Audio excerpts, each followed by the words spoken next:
RK நகர் தொகுதி, சென்னையில் RK நகர் தொகுதி அம்மா போட்டியிட்டு ஜெயிச்ச தொகுதி. அதுல மட்டுங்க 27,779 வாக்கு நீக்கி இருக்கிறோம். கோர்ட்ல போட்டு பல முறை நாங்கள் நீதிமன்றத்தில் நாடி நாங்கள் பல அதிகாரிகிட்ட கூறிய எங்களுடைய கழக நிர்வாகிகள், மாவட்ட செயலாளர்கள், அங்க இருக்கின்ற மாநகராட்சி அதிகாரத்தில் புகார் கொடுத்தோம். சம்பந்தப்பட்ட தேர்தல் அலுவலகத்தில் புகார் கொடுத்தோம். கண்டுக்கவே இல்லை. போலி வாக்காளர் நீக்கவே இல்லை. ஒரு தொகுதியில் நீதிமன்றம் போய் நீதிமன்றத்தில் முறையாக ஆதாரத்தோடு இவர்களெல்லாம் போலி வாக்காளர் என்று நீதிமன்றத்தில் கொடுத்து வாதாடி 27,779 பேர் நீக்கி இருக்கிறோம். நீங்க பேசலாமா? ஒரு தொகுதியிலங்க, ஒரு தொகுதியில் 27,779 எப்படி இந்த ஆட்சியில் போலி வாக்காளர் சேர்க்கிறார் என்பதை மக்கள் உணர வேண்டும். எல்லாம் நாங்கள் ரெக்கார்டோட வச்சிருக்கிறோம், ஆதாரத்தோட பேசுறோம். அது மட்டும் இல்ல, இன்றைக்கு பெரம்பலூர் தொகுதி, அங்க இருக்கிற தொகுதி பெரம்பூர் தொகுதியில் 12,085 வாக்கு இன்றைக்கு நீதிமன்றத்தில் நாங்கள் முறைகேட சேர்க்கப்பட்டிருக்கு புகார் சொல்லி நீதிமன்றத்தில் நிலுவையில் இருக்குது. அதே போல டி நகர் சட்டமன்ற தொகுதியில் பல்லாயிரக்கணக்கான வாக்குகள் போலி வாக்குகளை சேர்த்து நீதிமன்றத்தில் வழக்கு தொடர்ந்திருக்கிறோம். சென்னை மாநகராட்சி முழுவதும் திமுக வெற்றி பெறுவது போலி வாக்காளரால் வெற்றி பெறுவது. இது உண்மைதானே? இது ரெக்கார்டோட கொடுக்கிறோம். இது ஆதாரபூர்வமா நீதிமன்றத்தின் மூலம் வழக்கு தொடர்ந்து நீதிமன்ற உத்தரவின் பேரிலே சம்பந்தப்பட்ட அதிகாரிகள் வீடு வீடா போய் போலி வாக்காளரை நாங்கள் கொடுக்கப்பட்ட அந்த புகாரின் அடிப்படையில், நாங்கள் கொடுக்கப்பட்ட ஆதாரத்தின் அடிப்படையில் வீடு வீடா சென்று போலி வாக்காளர்கள் இன்றைக்கு பெரம்பூர்லையும் இன்றைக்கு ஆர்கே நகர்லையும் இன்றைக்கு நீக்கப்படுகிற சூழ்நிலை வந்திருக்குது. பெரம்பூரில் வழக்கு நிலுவையில் இருக்குது. ஆர்கே நகரில் இன்றைக்கு 27,779 வாக்காளர் நீக்கப்பட்டிருக்கான்னு சொன்னா இது திமுக பித்தலாட்டம் தானே? திமுக மக்களுடைய செல்வாக்கு இழந்துட்டாங்க, கட்சிக்காருடைய செல்வாக்கு இழந்துட்டாங்க. அதனால வேறு வழி இல்லாம 2026 நடைபெறுகின்ற சட்டமன்ற பொது தேர்தலில் திமுக தலைமையில் இருக்கிற கூட்டணி படு தோல்வி அடையும். அதற்காகத்தான் இப்படி செய்தி வெளியிட்டு இருக்கிறாங்க. இப்படி ஒரு தவறான செய்தியை இன்றைக்கு இருக்கிற அமைச்சர்கள் வெளியிட்டுக் கொண்டிருக்கிறாங்க. உண்மை நிலை, ஆட்சி அதிகாரத்தில் இருப்பது திராவிட முன்னேற்ற கழகம். அவர்கள்தான் இந்த போலி வாக்காளர்களை சேர்ப்பதிலே மும்முரமா இருக்கிறாங்க. அது மட்டும் இல்ல, அண்மையில் ஒரு வருஷத்துக்கு முந்தி சென்னை மாநகராட்சி தேர்தல் நடைபெற்றது. அந்த சென்னை மாநகராட்சி தேர்தலில் கள்ள ஓட்டு போட முயன்ற ஒருவரை துரத்தி போய் எங்களுடைய முன்னாள் அமைச்சர் கழக அமைப்புச்சார் திரு ஜெயக்குமார் அவர்கள் பிடித்து காவலத்தை ஒப்படைச்சோம். யாரு ஒப்படைச்சவங்கள கைது பண்ணி சிறையில் அடைக்கிறாங்க. கள்ள ஓட்டு போட வெளியில் இருக்கிறாங்க. எப்படி பாருங்க, கள்ள ஓட்டு போட முயன்றவரை பிடித்து கொடுத்தவர் ஜெயிலில் இருக்காரு, கள்ள ஓட்டு போட்டு முயன்றவர் வெளியில் இருக்கார். அவர் பல வழக்குகளில் சம்பந்தப்பட்டார். இப்படி இருக்கிற கட்சி எங்களை பற்றி விமர்சனம் செய்வதற்கு அருகதை கிடையாது, யோக்கியது கிடையாது.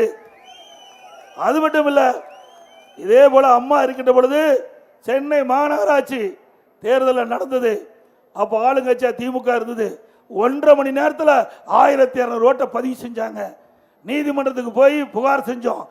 அதனால நீதிமன்றம் விசாரிச்சு இப்படி 1.5 மணி நேரத்தில் எப்படி 1200 ஓட்டு பதிவாகும் என்று விசாரிக்கப்பட்டு, அப்பொழுது இந்த முறைகேடாக சென்னை மாநகரத்திலே நடைபெற்ற அந்த மாநகராட்சி பல டிவிஷன்ல இருக்கின்ற அந்த வாக்குச்சாவடிகள் முறைகேடாக நடைபெற்றதெல்லாம் ரத்து செஞ்சாங்க. இதெல்லாம் திமுக வரலாறு. அது மட்டும் இல்ல, ஒரு ஆட்சியில் இருக்கின்ற திராவிட முன்னேற்றங்கள் ஆட்சியில் இருக்கின்ற போது கூட்டுறவு சங்க தேர்தல் நடந்தாங்க. கூட்டுறவு சங்க தேர்தல் நடைபெற்றது. அந்த கூட்டுறவு சங்க தேர்தலில் முறைகேடாக நடைபெற்றது என்று பல இடத்துல புகார் வந்ததின் எதிர்வழியாக திமுகவே தேர்தல் நடத்தி இவர்களெல்லாம் வெற்றி பெற்றார்கள் என்று அறிவிக்கப்பட்ட பிறகு அந்த அரசாங்கமே, திமுக அரசாங்கமே அந்த கூட்டுறவு தேர்தல் முறைகேடாக நடைபெற்றது என்று ரத்து செய்தது. அப்படின்னா இவர்கள் எங்களை பற்றி பேசுவதற்கு அருகதை இருக்குதா?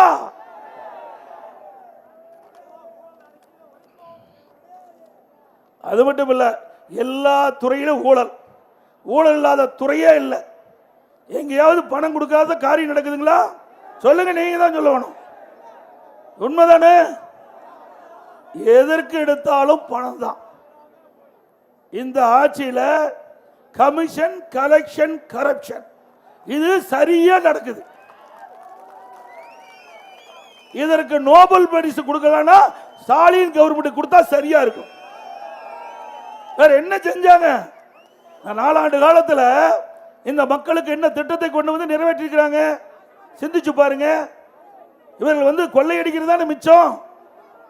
இன்னைக்கு டாஸ்மாக் கடை தமிழ்நாடு முழுவதும் 6000 கடைகள் இருக்குது. சுமார் இந்த 6000 கடையில் யாரும் டாஸ்மாக் கடைக்கு போகாதீங்க. நம்ம ஆளுங்களாம் வேண்டாம், தப்பு. அதனால இன்னைக்கு டாஸ்மாக் கடையில் ஒரு பாட்டிலுக்கு 10 ரூபா விலை அதிகமாக வாங்குறாங்க. அதை கேட்டால் அங்கே இருக்கின்ற சேல்ஸ்மேன் சொல்றாரு, இது மேலிடத்திலிருந்து உத்தரவு, நாங்கள் ஒரு பாட்டிலுக்கு 10 ரூபா கூடுதலாக வாங்கித்தான் ஆகணும்.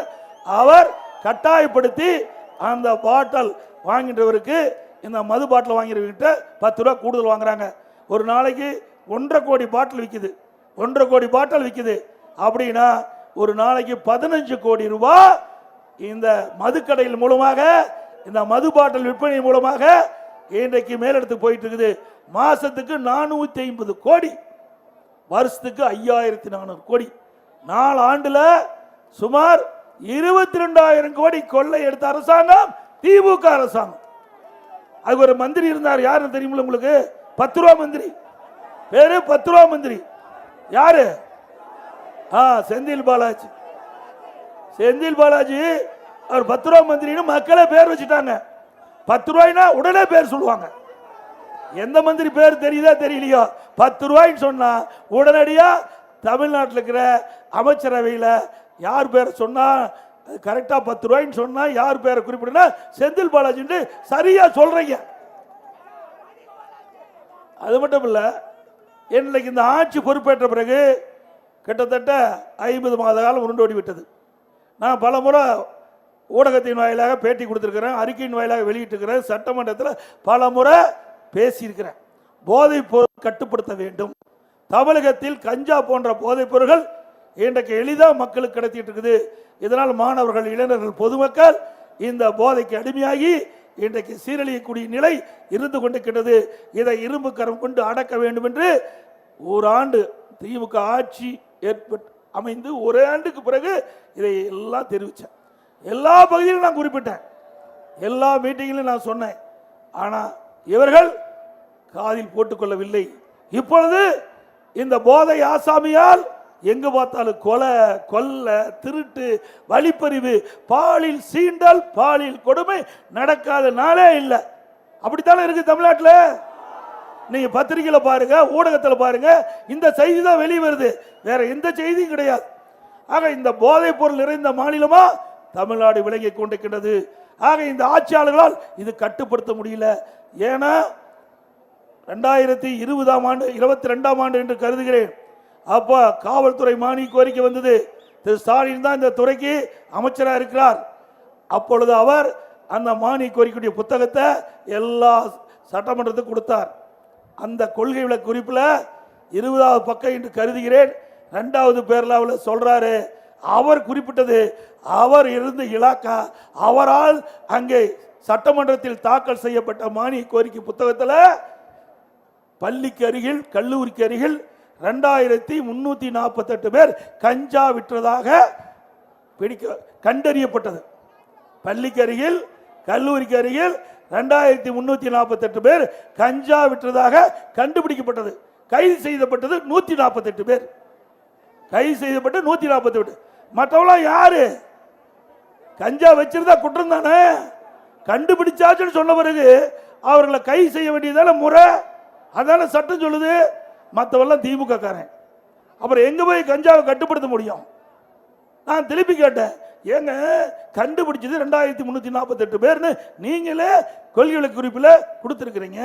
கண்டுபிடிக்கப்பட்டது, அரஸ்ட் பண்ணப்பட்டது, கைது செய்யப்பட்டது 148 பேர்னா எஞ்சியவர்கள் என்ன செய்தீங்கன்னா பதிலே காணோம், பதிலே சொல்லல. ஏன்னா திரு ஸ்டாலின் தெளிவா சொல்றார், அவருடைய கட்சியுடைய பொதுக்குழு கூட்டத்தில் பேசுறார். ஸ்டாலின் திராவிட முன்னேற்ற கழக பொதுக்குழு கூட்டத்தில் பேசிக்கிட்ட பொழுது, நான் இரவில் கண்மூடி காலையில் கண் விழித்து பார்க்கின்ற பொழுது எங்க கட்சிக்காரரால் என்ன நடக்குமோ என்று பதறி போய் கண் விழிக்கிறார். யாரு? ஒரு முதலமைச்சர், ஒரு கட்சியுடைய தலைவர். இப்படி இருந்தா நாட்டை எப்படி காப்பாற்ற முடியும்? இப்படிதான் நாடு இருக்கும். நாம சொல்லல, அவர் சொன்னதுதான் நான் திருப்பி சொல்றேன். இப்படிப்பட்ட ஆட்சியாளர் ஆள வேண்டுமா தமிழகத்தில்? அவருடைய கட்சிக்காரரை அவர் கட்டுப்படுத்த முடியலன்னா நாட்டு மக்களிடையே இருக்கின்ற சட்ட ஒழுங்கு பிரச்சனையை எப்படி இந்த முதலமைச்சர் கட்டுப்படுத்த முடியும்? திறமையற்ற முதலமைச்சர், ஒரு பொம்மை முதலமைச்சர் புடிச்சு கோர வச்சிருக்கிறார். எந்த கேள்வி கேட்டாலும் சட்டமன்றத்தில் பதிலே கிடையாது. மீறி ஒரு முறை நான் சட்டமன்றத்தில் பேசிட்டு இருந்தேன். 2 மணி நேரம் 50 நிமிஷம் பேசிட்டீங்க, எனக்கு முடியல, நான் போய் ரெஸ்ட் எடுக்கணும், நான் போய் நிறைய நீங்க பேசுறதுக்காக குறிப்பெடுக்கணுங்கிறார் ஒரு முதலமைச்சர். நான் இத்துடன் பேச்சை முடித்துக் கொள்ளணும் வந்துட்டேன்.